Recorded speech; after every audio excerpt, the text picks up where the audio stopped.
Vous êtes bien avec nous sur Grand Littoral TV, nous sommes le lundi 7 octobre. Ravi de vous retrouver pour une nouvelle édition en images, en 8 minutes, l'essentiel de l'actualité du jour près de chez vous. On entame bien sûr cette édition par vos prévisions météo avec un temps tout à fait automnal. De nouveau aujourd'hui un temps sec, tout de même c'est déjà remarquable. Nuages et grisailles au programme avec cette ambiance d'automne, du vent, un temps frais, 14 degrés sur le littoral pour les maximales, mais pas de pluie de prévu aujourd'hui, en tout cas dans la journée, car ce soir un nouveau front pluvieux est annoncé. Et donc en soirée et la nuit prochaine, les prévisions météo bien évidemment juste après ce journal.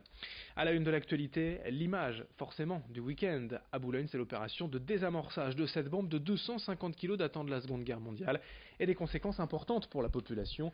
25 000 personnes sont restées confinées à domicile durant près de 3 heures hier. Les rues de la basse ville de Boulogne et les quartiers du Portel, Outreau, proches de la Liane et du port étaient ainsi déserts à la mi-journée. Prévu jusqu'à 18 h au plus tard, la mesure de confinement a été levée dès 15 h par le préfet.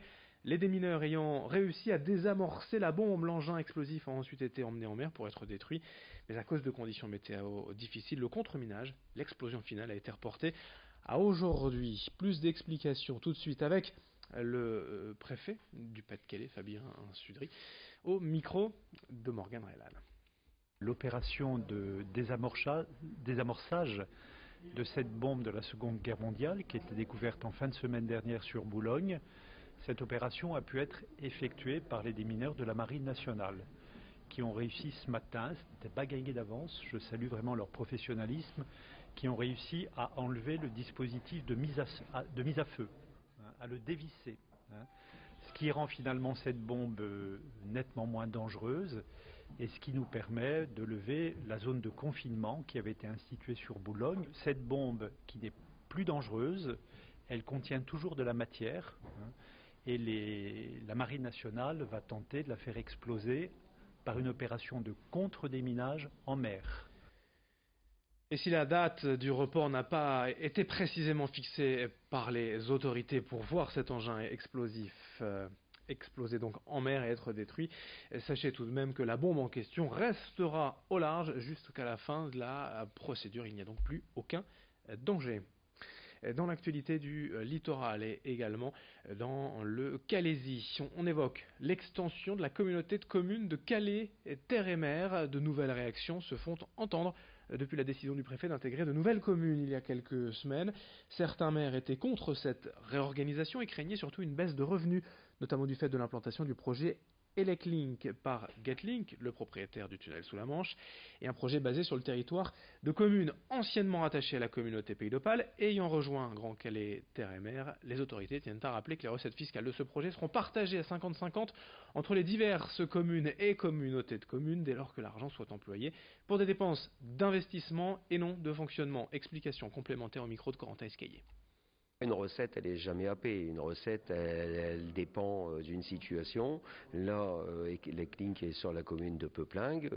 Les taxes qui vont ressortir demain, si c'est une vérité, puisqu'aujourd'hui le site n'est pas exploité, donc ça reste une supposée. Donc on est dans le conditionnel. Il est proposé sur la demande du préfet de partager cette recette à 50-50 avec la CCPO. Bien évidemment, entre les deux territoires, il va falloir que les choses s'écrivent. On peut avoir un accord moral, mais après, il va falloir aussi justifier des investissements, puisque ça ne pourra partir que sur de l'investissement et non pas du fonctionnement. Autre sujet d'actualité, on l'a déjà évoqué il y a quelques semaines, le PPI, plan particulier d'intervention de la centrale nucléaire de Gravelines, est passé cet été de 10 à 20 km, ce qui implique beaucoup plus de personnes concernées dans le secteur, notamment pour la distribution de capsules d'iode à prendre en cas d'accident. Explication complète avec ce reportage signé Corentin Escaillé. À Calais, il y avait du monde à la réunion publique d'information autour du nucléaire. La catastrophe de Fukushima est encore dans toutes les têtes et l'incendie de Rouen a rappelé que le risque zéro n'existait pas. Je voulais être informée parce qu'on vit dans un contexte de risque, on en entend beaucoup parler, donc forcément il y a forcément de l'inquiétude qui agit sur nous. Donc, On sait très bien que Gravelines, c'est pas loin. Quand on voit Tchernobyl, quand on voit tout ce qui s'est passé au Japon, bon voilà. Mais les choses ont été posées, les choses ont été claires, accessibles, Et effectivement, je pense que je pars beaucoup plus rassurée que j'ai pu l'être en arrivant. Malgré les inquiétudes du public, l'autorité de sûreté du nucléaire se veut rassurante à ce sujet. L'ASN surveille de près les sites concernés et la distribution de comprimés d'iode n'est qu'une précaution supplémentaire pour protéger la population. Les centrales nucléaires sont de plus en plus sûres au fur et à mesure qu'elles vieillissent. Pourquoi ? Parce que chaque fois qu'il se produit un événement sur une centrale, que ce soit en France ou à l'étranger, on demande des modifications permanentes qui visent à améliorer la sûreté.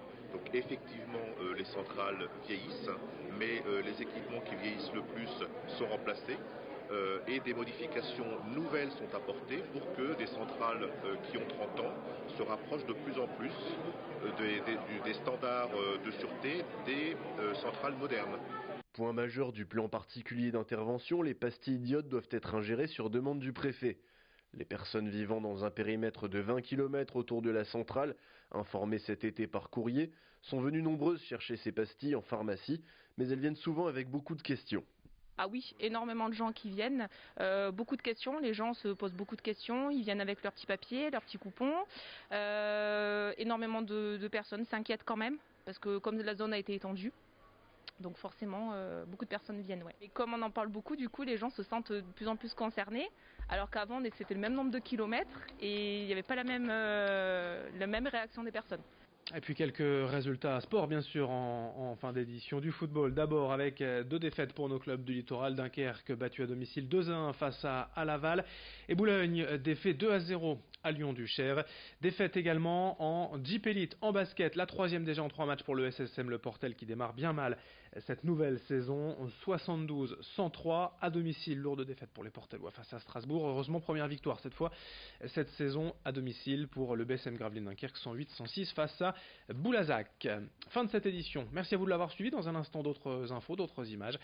Merci de votre fidélité sur Grand Littoral TV.